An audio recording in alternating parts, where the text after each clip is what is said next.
Hello welcome back to தூத்துக்குளம் சாத்தோடு பேசுகிறேன்.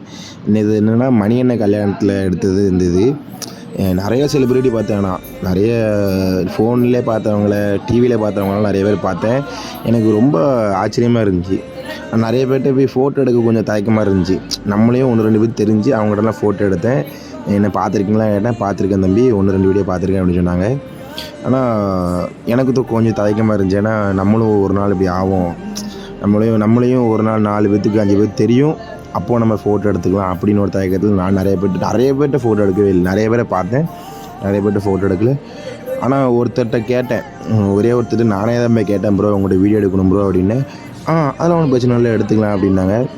நிறைய பேரை பார்த்தேன், நிறைய பேர்கிட்ட வீடியோ எடுக்கணுன்ட்டு கேட்டது கிடையாது. ஒருத்தர் கூட கேட்கல, இந்த ஒருத்தர்கிட்ட மட்டும் தான் கேட்டேன். அதெல்லாம் ஒன்றும் பிரச்சனை இல்லை, வீடியோ எடுத்துக்கலாம் அப்படின்னாரு. ஆனால் அந்த வீடியோ வாய்ஸ் கொஞ்சம் குவாலிட்டி கம்மியாக இருக்கும்.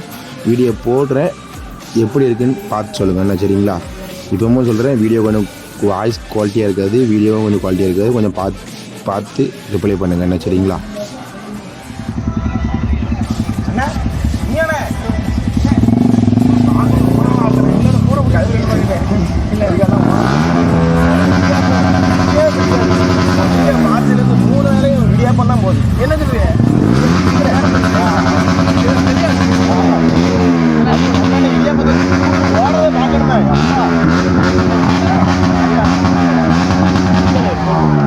நம்மளையும் இனிமேல் ஒரு வருஷத்துலையாட்டு 1-2 பேர்த்துக்காட்டு தெரியணும் அப்படின்னு நான் கடவுள்கிட்ட வேண்டிக்கிறேன்.